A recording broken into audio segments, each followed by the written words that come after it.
Hi, I'm Jeanette Roche, and this is Bridge City News. Here's a look at some of the stories we have lined up for you tonight.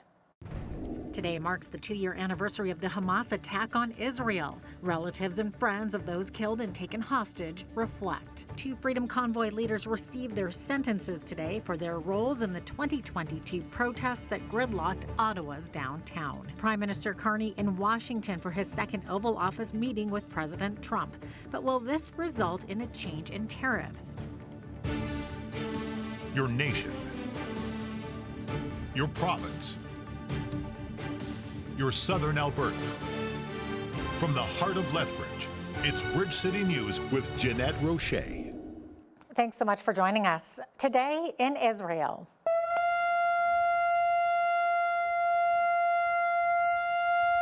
Relatives and friends of those killed at the Nova Music Festival 2 years ago today during the October 7th, 2023 attack by Hamas stood at the festival site Wednesday to mark Israel's Memorial Day for fallen soldiers and victims of militant attacks. For families of the victims, the pain is still raw. We're still in a war. We cannot digest or even have a clear cut and summarize everything, so it's a process, but of course we miss him, his grandchildren miss him, and we try to come here and to be together, united, and to even celebrate him in our way.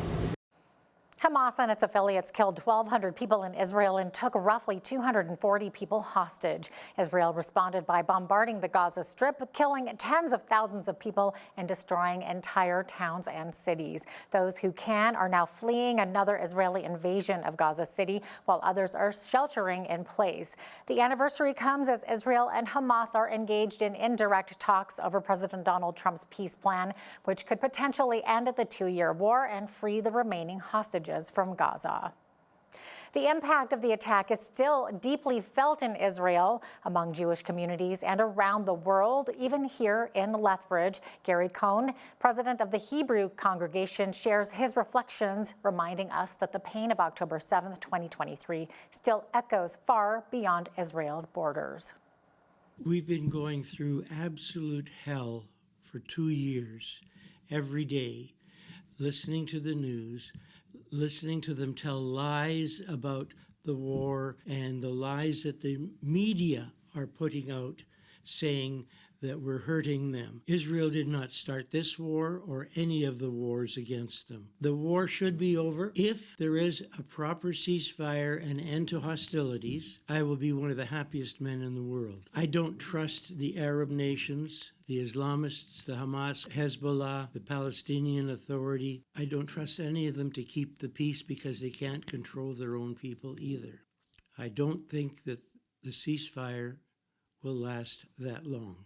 The oil-rich nations are sending millions of dollars in there to make us look bad. Even here in Lethbridge have suffered increased anti-Semitic attitudes to a lot of people. Most of those people and most of the people wearing the keffiyehs that represent the terrorist organization. I, for one, am not afraid of it. My family is terribly afraid. In a statement today, Prime Minister Mark Carney condemned Hamas and anti-Semitism, saying Jewish people everywhere continue to live with a profound sense of grief and anxiety. Carney added that on this day and every day we stand with the victims, their families, and their communities who continue to carry unimaginable grief.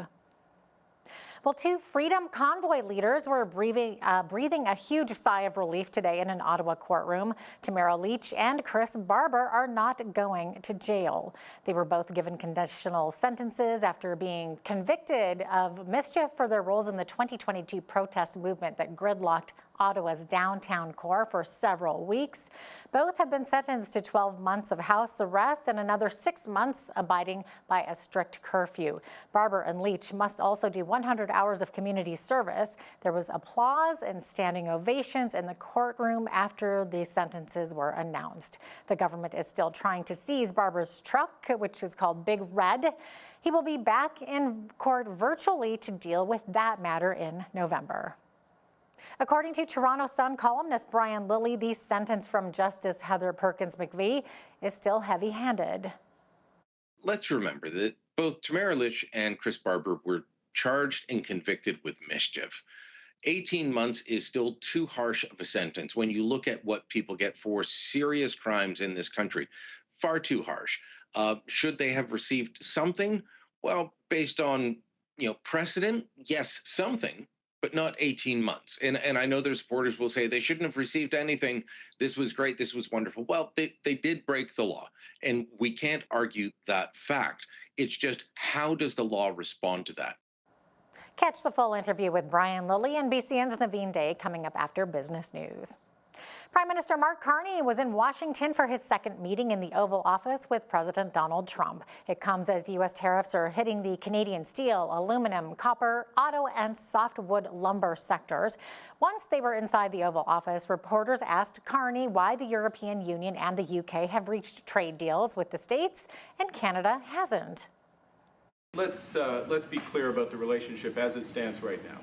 We are the second largest trading partner of the United States. We do a lot of trade going across the border where we're cooperating, first thing. Secondly, we are the largest foreign investor in the United States. $500 billion in the last 5 years alone, probably $8 trillion in the next 5 years if we get the agreement that we expect to get. Thirdly, there are areas, as the President just said, where conflict, maybe not so much conflict, we compete. There are areas where we compete, and it's in those areas where we have to come to an agreement that works. But there are more areas where we are stronger together, and that's what we're focused on. And we're going to get the right deal for America, right deal, obviously, from my perspective, for Canada. While there was no trade deal struck today, Federal Trade Minister Dominic LeBlanc told reporters after the meeting Canada and the U.S. will begin working quickly on deals that will bring greater certainty to the steel, aluminum, and energy sectors. The interim parliamentary budget officer is weighing in on Ottawa's new budget framework. Jason Jakes says he's in favor of the move away from the traditional spring budget. Prime Minister Carney's Liberal government says it's permanently shifting to a fall budget schedule, starting with the release of their November 4th spending plan. But Jakes calls the definitions Ottawa is using for capital spending overly broad and says they likely will overstate how much the government is investing in infrastructure and other assets. A medical helicopter crashed onto a highway near Sacramento, California Monday night, leaving 3 people on board critically injured. This fire captain explains what the crews found when they arrived on scene. First, engine got on scene and recognized that there were 3 crew members from a Reach helicopter that had gone down on the freeway. There were no patients that they were transporting at that particular point. They had just offloaded a patient at UC Davis and were flying back. There was one female who was trapped. At that point, there was no truck on scene for extrication tools, just a fire engine. So that captain quickly sequestered the help of multiple civilians to come over and lift this helicopter off of that victim. There was no active flames. There was a large column of smoke that initially came out of that helicopter from video that we have seen. But no fire hazard at that point. A major highway was temporarily shut down while officials investigated. Both the Federal Aviation Administration and the National Transportation Safety Board are now investigating that crash. Here in Lethbridge, a 36-year-old man has been charged by police in connection with the alleged kidnapping and sexual assault of a woman last week. Police say just after midnight on October 3rd, they responded to a third-party report of the incident. They eventually located the woman a short time later downtown. She told police that around 11 p.m. she saw a red car she believed belonged to a friend.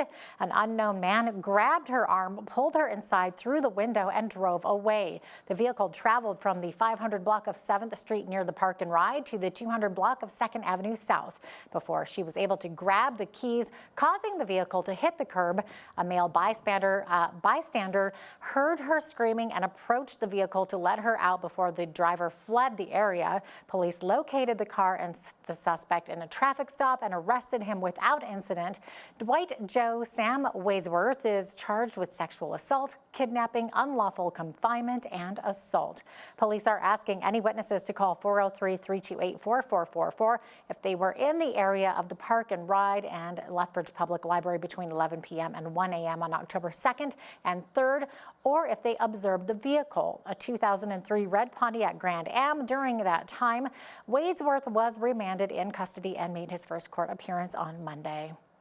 Alert's Internet Child Exploitation Unit has made multiple arrests across Alberta and here in Lethbridge over what they're calling vast collections of alleged child sexual exploitation material. Operation Ice Storm, which began in June, uncovered more than 405,000 images and 11,000 videos. Officials call it some of the most graphic content they've ever seen. 7 arrests were made, including 5 from Calgary, 1 from Lethbridge, and 1 in Red Deer, and involved the seized of more than 40 computers and electronic devices. All suspects arrested between the months of June and August are charged with possession of child pornography, access to child porn, and making child pornography available. Alert does not believe any victims are from Alberta or if any hands-on offenses actually took place. It is Fire Prevention Week, a time when the community is encouraged to take action to reduce fire risks at home. To get the word out, Lethbridge Fire and Emergency Services is visiting local communities throughout the week. Today, they visited the Nordbridge Senior Center, where residents received fire safety tips on how best to handle batteries. This year's campaign highlights 3 key steps: buy certified products, charge devices safely, and recycle batteries responsibly.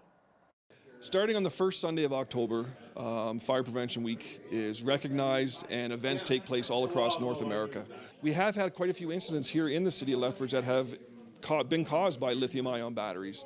Whether it's been charging cell phones, charging tablets, tools in people's garages, we have had a lot of issues there. So we're just out within the city trying to get the word out, trying to get knowledge out to people about how to properly purchase. When you're purchasing a device, you want to make sure you're buying equipment that meets Canadian electrical standards and Canadian safety standards, that they're properly and allowed to be used here in Canada as well as North America, but specifically obviously Canada. Another thing we want to remind people is to charge them safely.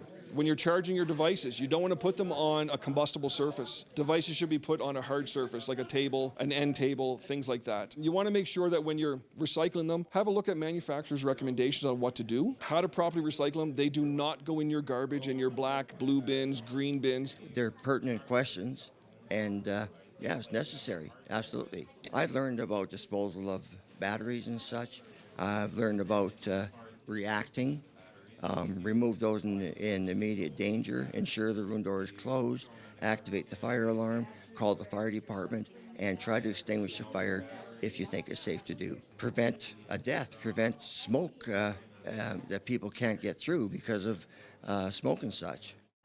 The community visits continue. Tomorrow, Lethbridge Fire will be at Park Place Mall, while on Thursday, they will be at the Lethbridge Senior Citizens Organization.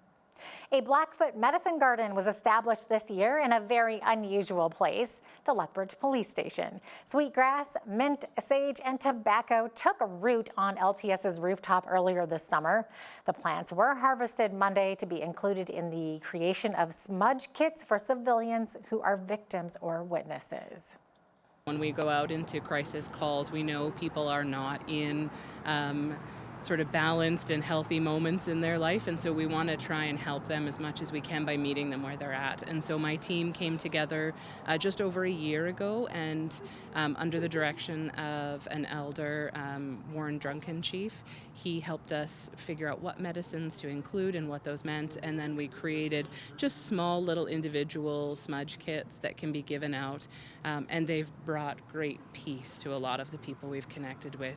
With the smudge, we use that for protection and for healing, and we also use it to start like our everyday, activities. For myself, I always start my morning with a smudge, and then also too when we have events here, we open up with a smudge with a prayer and blessing, and with the sage, those are used for cleansing purposes. So whenever we're going through something very difficult, we would obviously use the sage for protection and to cleanse ourselves.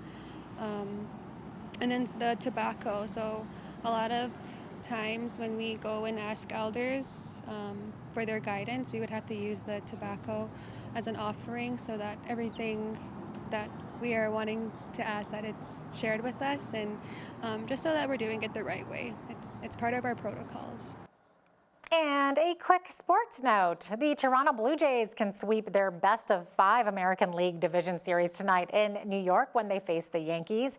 As we learned from Greg Strong, the Jays have a 2-0 lead in the series thanks to strong outings in games 1 and 2. Toronto opened the best of 5 series with a 10-1 rout on Saturday that was followed by a 13-7 win in Game 2 on Sunday. Shane Bieber has been tabbed to start for Toronto in Game 3 against left-hander Carlos Rodon. It's enticing to just say run it back, right? But I think that,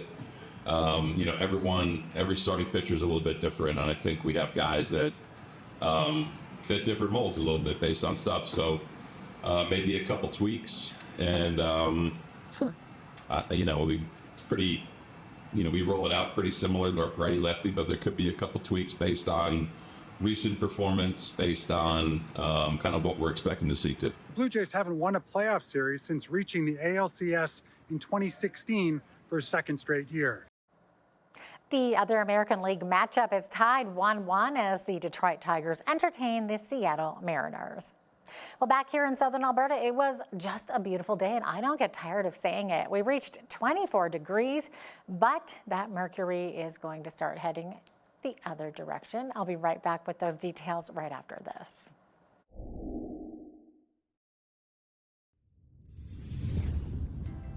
Well, I hope this wasn't our last warm day of the year, but according to this forecast, it looks like it might be. We did actually get higher than our expected high today. We got up to 24.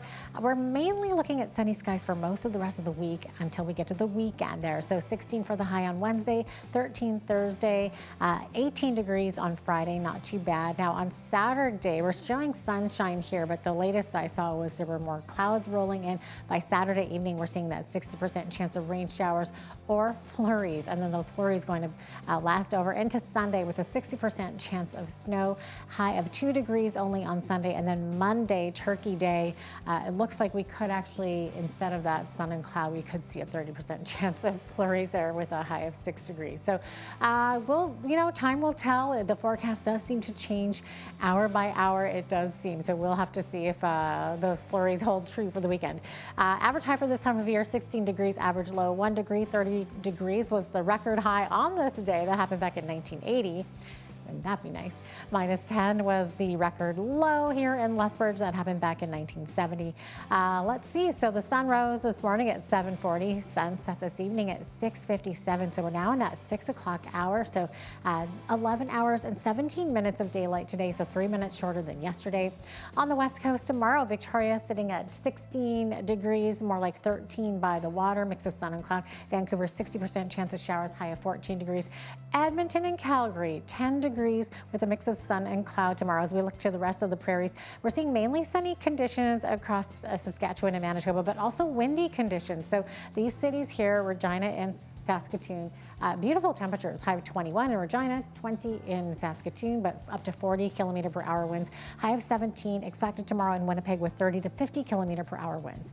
Now, as we look over into the central part of the country, also seeing a lot of wind conditions here, though, as well as sunny skies. So Toronto and Ottawa, both beautiful sunshine, high 17 in Toronto, 15 for the high in Ottawa, high of 16 in Montreal tomorrow with a mix of sun and cloud, and Ottawa and Toronto coming in at 20 to 40 kilometer per hour winds. Now, as we look into the Maritimes, also seeing mainly windy conditions, but Fredericton seeing that high of 19 tomorrow, very rainy as well. So 15 to 25 millimeters of rain expected there tomorrow.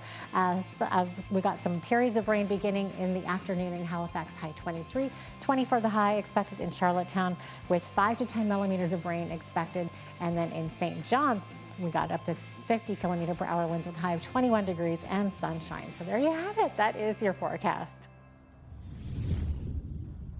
Merchandise Statistics Canada says our country's merchandise trade deficit grew in August as gold shipment patterns shifted and U.S. tariffs weighed on exports. We get more from Michelle Zadikian with the Canadian Press. Canada's trade deficit with the world came in at $6.3 billion for the month, widening from $3.8 billion in July. A drop in gold exports was a big cause of the growing deficit, but exports of machinery also fell, as did lumber shipments after higher U.S. tariffs on the forestry industry came into effect. BMO senior economist Shelley Koshik says looking through the noise, it's clear Canadian trade flows continued to face tariff-related challenges in August. She says additional sectoral tariffs announced recently, which include lumber, pharmaceuticals, heavy trucks, and furniture, point to further issues in the months ahead. StatCan said exports and imports from the U.S. specifically both fell, while Canada imported a record amount of goods from non-U.S. countries. Looking closer at aluminum exports this year, StatCan said monthly shipments from April to August were down more than 24% compared with the monthly average last year. The U.S. imposed 25% steel and aluminum tariffs in March and raised the rate to 50% in June. Ottawa has issued nearly $5 million in fines for violations of the Temporary Foreign Worker Program rules. Employment and Social Development Canada released a report showing the number of applications made under the program was cut in half after the government moved to tighten up the rules around applying. The department says it collected about $4.9 million in fines for non-compliance in the 2024-25 fiscal year. Now here's a look at today's markets. The TSX was down 180 to 30,351. The Dow was down 91 points to 46,602. The S&P 500 was down 25 to 6,714, and the Nasdaq was down 153 to 22,788. West Texas Intermediate oil was up 4 cents to 61.73 US per barrel. Natural gas was up 16 cents to 3.52 US. Gold was up 21.80 to 39.8435 US an ounce, and silver was down 74 cents to 47.84 US an ounce. Feed wheat is at $7.04 per bushel, barley is at $5.48, canola is at $13.90, and corn is at $7.31 per bushel.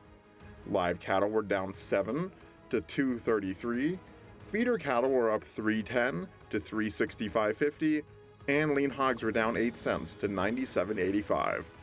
And the Canadian dollar was down slightly over the past 24 hours and currently sits at 71.70 US.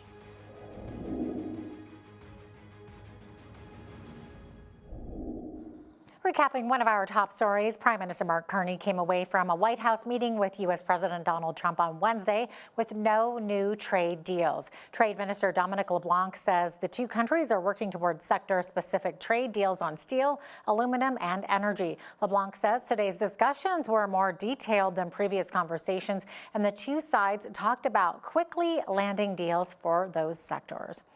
Applause and standing ovations broke out in the courtroom today as Justice Heather Perkins McVie read the sentencing for Freedom Convoy organizers Tamara Lich and Chris Barber. Brian Lilly, political reporter for the Toronto Sun, gives us his thoughts on this and on Prime Minister Carney's meeting with President Trump. That is coming right up next. Also, when you see news happening in your community, be sure to send us an email at info@bridgecitynews.ca. You can also visit our website or YouTube channel anytime to check out more of our stories and interviews.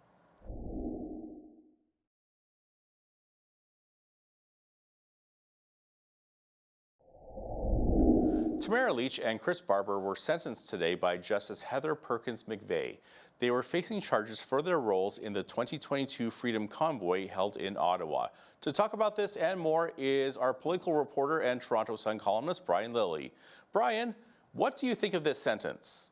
It's more than I would have given them, absolutely. It's less than other judges would have, and I'll let people argue it out in the comments. 18 months conditional sentence for both of them. There's some house arrest elements, some curfews in there. Look, let's remember that both Tamara Lich and Chris Barber were charged and convicted with mischief. 18 months is still too harsh of a sentence when you look at what people get for serious crimes in this country. Far too harsh. Should they have received something? Well, based on precedent, yes, something, but not 18 months. And I know their supporters will say they shouldn't have received anything. This was great. This was wonderful. Well, they did break the law, and we can't argue that fact. It's just, how does the law respond to that? The Crown, in this case, wanted a 7-year sentence. The Crown asked for a 7-year sentence on this. That is beyond ridiculous. I would have said that the pain and the suffering that they have both gone through over this, and Justice Perkins McVeigh made these points as she went through her decisions. She delivered the verdict orally and read out her reasonings for this from the bench orally. She was pointing out that, look, Tamara Lich lost her employment as a result of this. They have both faced an awful lot of obstacles to living a normal life as a result of this. I forget Chris Barber's time in jail ahead of this, but Tamara Lich was 49 days in jail.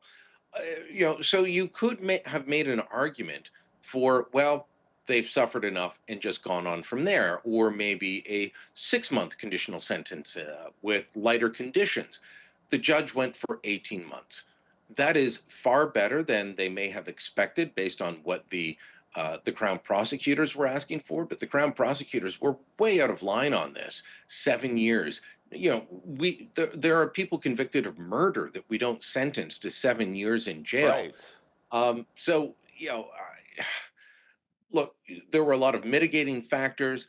Justice Perkins McVeigh pointed those out. I still think she went a little bit harder than she had to. She could have gone, as I said, 6 months conditional sentence and in lighter conditions. Overall, I would expect, I haven't spoken to Tamara Lich's lawyer yet. I was texting with him before the verdict was released.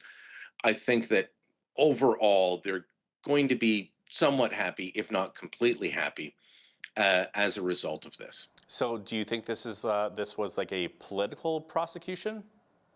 Absolutely. The lead Crown prosecutor in Ottawa is a man named Dallas Mack, and the fact that he would push for a 7-year sentence. Now, he was not the argument would be Dallas Mack was not the prosecutor on this case, and so he wasn't involved in this. It was other prosecutors that asked for that. No, he is the lead in the office, and he pushed for that. Now, I know some people are saying these are Doug Ford's prosecutors. This is Doug Ford trying to prosecute this. I've spoken to people in the Attorney General's office here in Ontario. They are limited in what they can do and say. They are basically allowed to ask questions about what the Crown prosecutors are doing, but they cannot direct them. They are forbidden from directing them. That is supposed to be completely arm's length standalone. Dallas Mack is a very political person. I've spoken to people who have been to speeches he's given, both public ones and ones to judges and justices of the peace. And he is very political, very much on the progressive side, very much against what the Freedom Convoy was even trying to accomplish. And you can say, I'm of this view. I'm of the view that the Freedom Convoy went to Ottawa with the best of intentions. But I'm also a law and order person. And so I don't believe that you can set up camp on a public road, especially in an area like right in front of Parliament Hill, and camp there for 3 weeks and just say, well, I can stay here as long as I want. That is not the way the law operates in Canada. So I'm kind of in the middle between the two extreme camps saying they never did anything wrong, and the other side that says these are domestic terrorists, lock them up for life. But Dallas Mack was very much opposed to them politically, and it shows in how the prosecution went, including in the request for sentencing.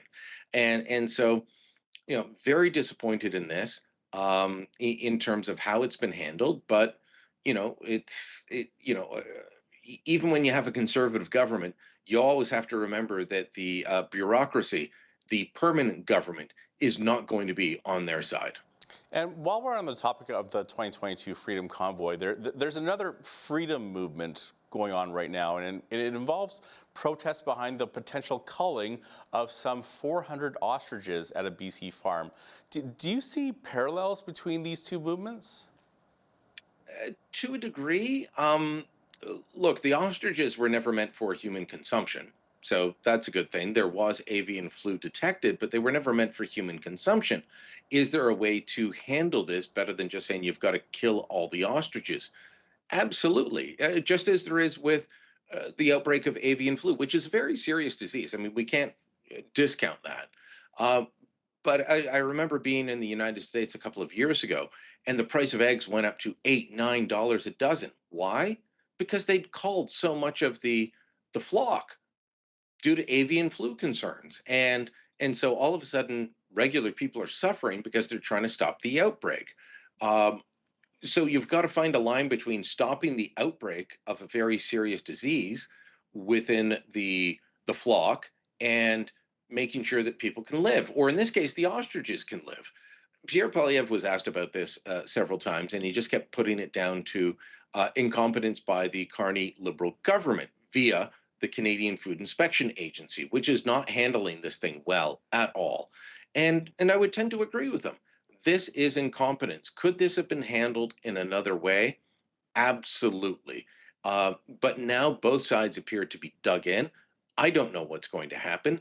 At the same time, here in Ontario, we've got 30 beluga whales trapped at a place called Marineland, which you may have seen the ads over the years because they try to draw tourists from across the country to this marine facility in the Niagara region. Everyone loves Marineland. Well, not anymore because they got 30. The place is shut down because the owners died, and you got 30 beluga whales trapped, and the federal government saying, no, we won't let you export them. You've just got to keep them alive. Well, nobody can do that when the theme park is shut down. The whales aren't living in good conditions. So, it's another example of the federal government acting incompetently when it comes to the lives of animals. And they're trying to claim that they have the high road here. Now, Prime Minister Mark Carney is in Washington, D.C. to meet with U.S. President Donald Trump. Now, Brian, Trump clearly believes that tariffs are good for him and his country, and he just announced new tariffs on medium and heavy-duty trucks. Will this impact Canada? To a degree, yes.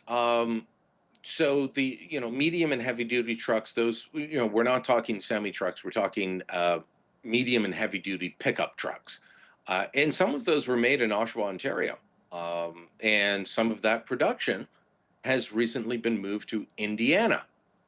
So production is moving from Canada to the United States as a result of the fear of this. About $15 billion a year of medium and heavy duty trucks are imported to the United States from Mexico, about $4.5 billion a year from Canada. Now, a lot of this, even with the 25% tariff, which Trump says will come into effect November 1st, will happen. That's when it'll come into effect. But most of this will still be CUSMA compliant or USMCA compliant. And so the tariffs will not apply or will not apply in full. It will be rather dodgy. But what is the impact of this? The impact of all of these tariff threats is uncertainty. And as I was saying to Jeanette last week, Trump's talking about a 100% tariff on films and TV productions made out of the outside of the United States. Well, what does that mean?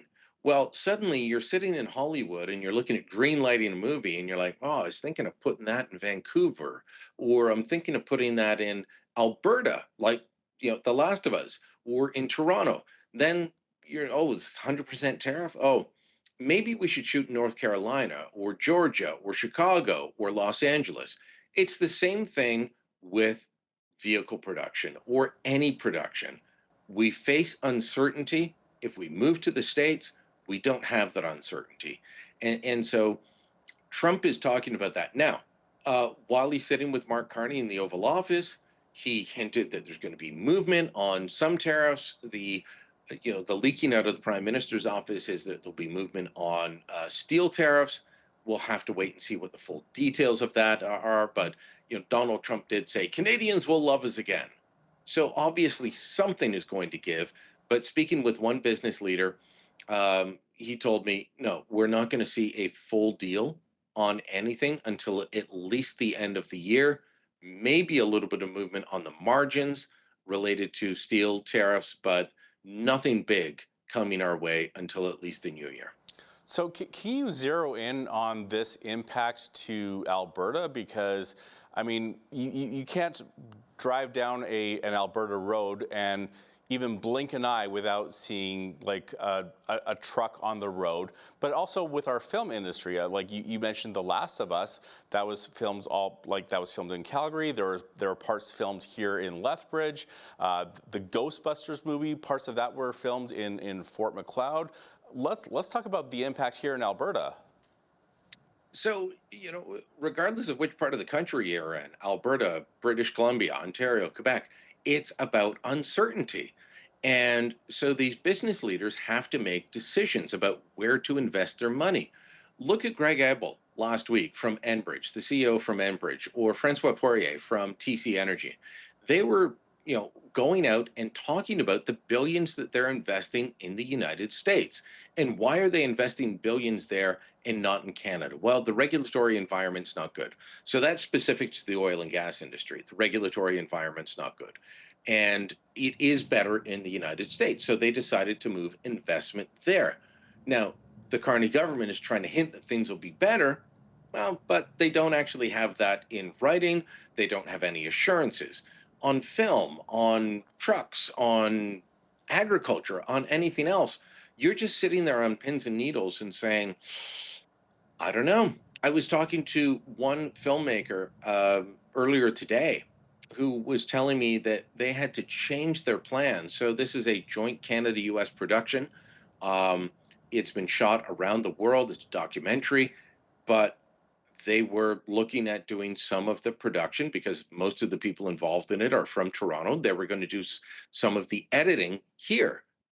They've just had to adjust and say, okay, the editing's going to be done in Los Angeles, just so that they have that certainty that they're not going to be tariffed, that it's not going to be more difficult for them to get showing. So if you've got a production company in Alberta and you are hoping that there's a certain TV show or a movie that's going to come to your area, well, now you're up in the air.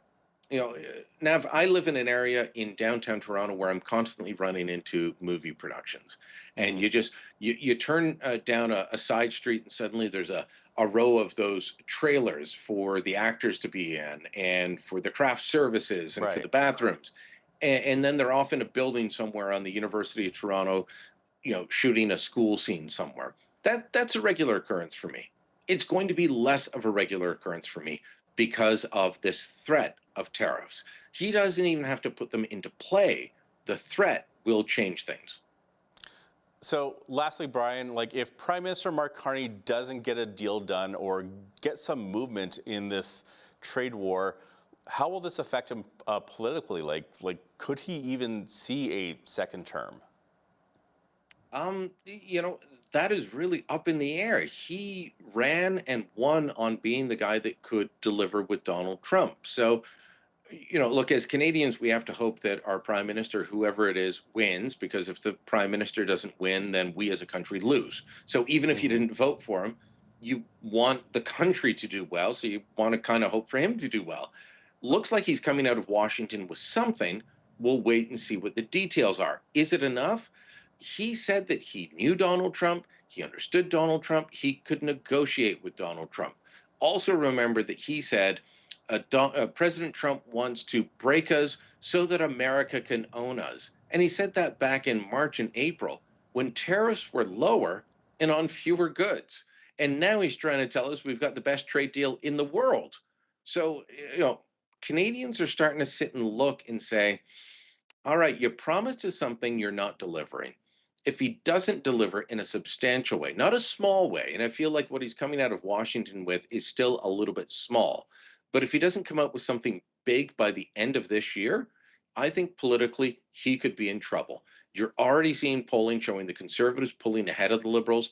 You're seeing polling showing that issues such as the cost of living, housing affordability, crime, immigration, all issues that the Conservatives lead on, becoming more important than Donald Trump. So if he doesn't get a big win soon, yes, I think that he could be in trouble politically. Political reporter and Toronto Sun columnist Brian Lilley, thanks so much for your time today. Thank you.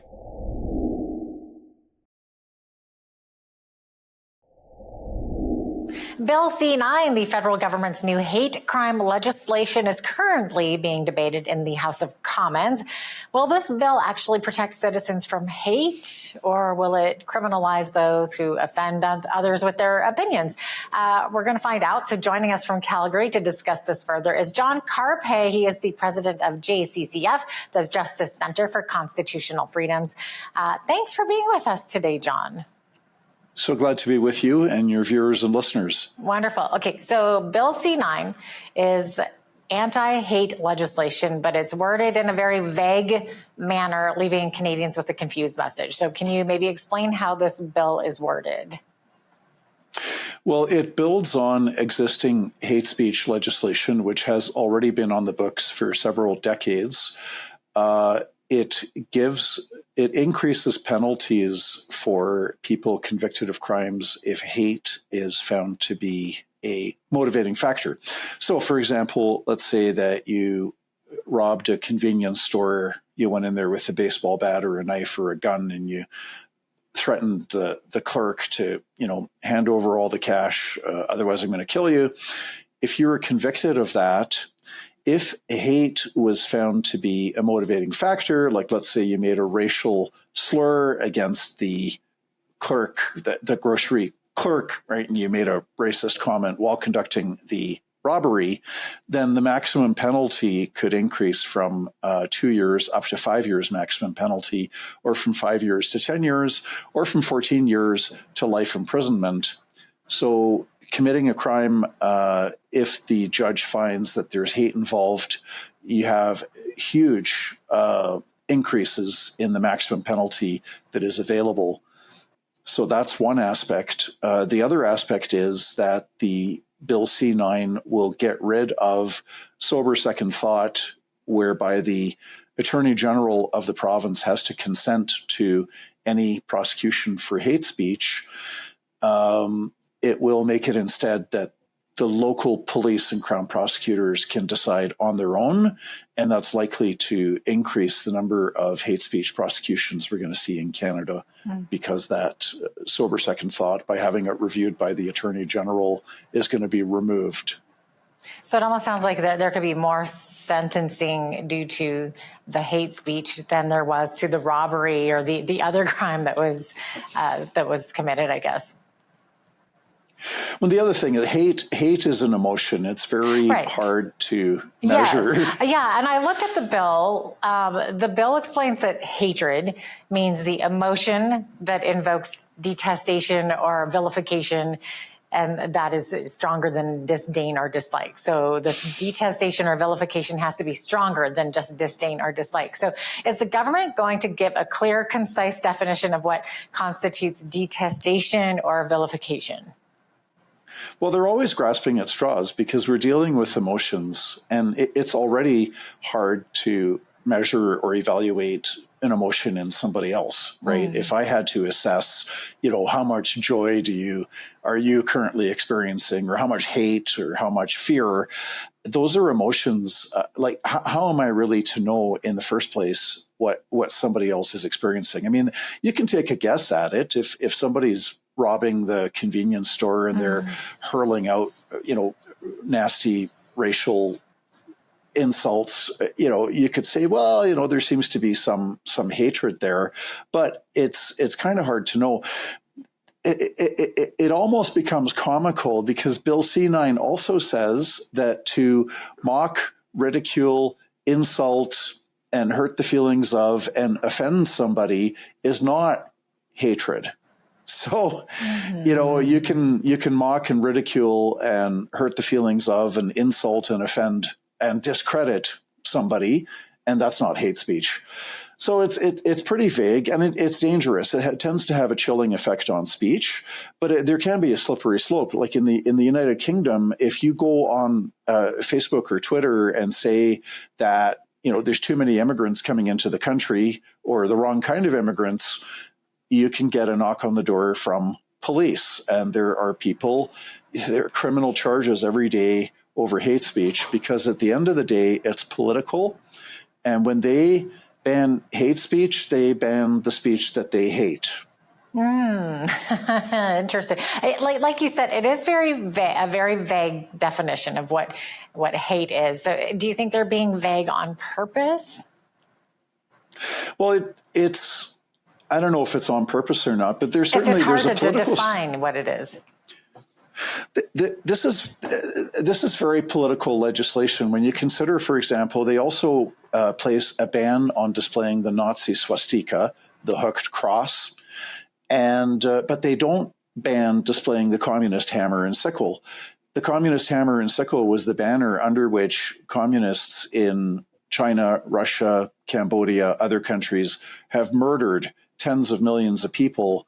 But you can walk down the street, you can display communist hammer and sickle, even though it represents hatred towards business people, hatred towards aristocrats, landowners, factory owners, etc. But that's okay. But you cannot display Nazi swastika. So that's political. The other aspect is that when the Justice Minister introduced this, he complained about rising. He mentioned four things: rising anti-Semitism, Islamophobia, homophobia, transphobia. He said nothing about the burning to the ground by arson of dozens of Christian churches across Canada, not on his radar screen at all. He's saying only that he's concerned about anti-Semitism, Islamophobia, transphobia, homophobia. So there is a political bent to this, and it's dangerous because for people who hate truth, truth sounds like hate. And when you empower the government to define hate, even if they do their best and tell you that, you know, disdain and dislike are okay, but detestation and vilification are not okay, it's still totally subjective. And so this can be used against Canadians for expressing opinions. And what that's going to boil down to is typically it's people who express opinions that are conservative or libertarian or classical liberal or Christian or social conservative. Unpopular views, basically. Those minority views, those particular minority views are the ones that tend to get targeted for prosecutions. Then doesn't Bill C-9 also promise to make it a crime to intimidate and obstruct people from accessing places of worship, as well as schools, community centers, and other places primarily used by an unidentifiable group? Absolutely. Okay, so wouldn't that make people of faith happy to see that that's in Bill C-9? It's not. It's duplicative. Okay, so it's already a criminal code offense to threaten somebody. It's already a criminal code offense to obstruct somebody. So if you, for example, are trying to walk into a church on a Sunday morning, if I physically obstruct you, that's a criminal code offense right there, to interfere with the lawful use and enjoyment of property. It's a criminal code offense to threaten, intimidate, block, obstruct. All these things are already criminal. So it does sound nice, and it's not necessarily a terrible thing. You know, the minister says we're going to protect access to houses of worship. Okay, except that those laws are already on the books. Maybe we need better enforcement. For the other places, daycare centers, seniors' residences, cemeteries, we'll have to wait and see. Again, it's already a criminal code offense to obstruct anybody from going from point A to point B, and it's a criminal code offense to threaten people. So how these new laws, if passed, are going to result in better protection for people attending church or another house of worship, it's not clear. John, you point out that this bill repeals an important safeguard that protects free speech by removing the requirements that the Attorney General consents to any prosecution for hate speech offenses. Can you maybe unpack that for us? Well, the original hate speech laws from 30 years ago, they were challenged in court, and the Supreme Court of Canada very narrowly upheld the laws as constitutional. There were 7 justices on that decision. 3 of them said they would strike down the criminal hate speech provisions as an unreasonable, unjustified violation of free expression. but 4 judges said it was okay. One of the reasons that they said it was okay to keep this restriction on free speech on the books was because normally it's the local police, local Crown prosecutors in, Lethbridge or Calgary, Ottawa, Halifax. It's the local police and prosecutors decide whether to prosecute a crime or not. But for the hate speech, it has to be reviewed by the Attorney General or the Justice Minister of the province. So it was kind of a sober second thought provision that was in place. We've had very few hate speech provisions in Canada, in prosecutions rather. It seems to be about 1 per decade, maybe 2 per decade, and that's it. Now the Bill C-9 would get rid of that requirement that a decision to prosecute has to be reviewed by the Attorney General of the province. So what you're likely to see is a lot more prosecutions than previously, because Bill C-9 gets rid of that safeguard, the sober second thought. Okay. Do you think that maybe are they trying to weaponize the law to silence unpopular views? Well, we see the weaponization of law with prosecutions already. We've got Tamara, Lich and Chris Barber having been found guilty of mischief, which is a very minor crime in the criminal code. You have people getting lower penalties for manslaughter in some cases. So it's weaponized because you also saw that when there were some Aboriginal protesters in Winnipeg protesting against residential schools, and they vandalized a statue of Queen Victoria at the legislature grounds in broad daylight with police watching, and nobody was charged. And so we've got this double standard right now, which is very, very troubling, where if you are deemed to be protesting for the correct cause, so to speak, you're not going to get prosecuted even if you commit a crime. But if it's the incorrect cause, like Tamara Lich and Chris Barber protesting against vaccine passports in Ottawa, well, they're going to prosecute you very, very aggressively and seek jail time. So if you see that double standard in place already for prosecutions, as we do, what do you think is going to happen on speech? It's not going to be feminist, Aboriginal, LGBTQ, climate change. It's not going to be people making extreme comments on those issues. They're not going to have to worry about getting prosecuted. It'll be conservatives, Christians, libertarians, classical liberals. Those are the people whose speech is going to be targeted. We know that because we've already seen it with other prosecutions on outside of the hate speech laws. Yeah, I guess on the outskirts, it looks good. Like let's get rid of hateful stuff. But I guess there's some underlying issues there, obviously. But John, before I let you go, moving away from Bill C-9, I understand that you're going to be in Lethbridge this coming Wednesday, October the 8th, for a public meeting. So this will be taking place at. Maybe you tell us about what you're going to be in town for here.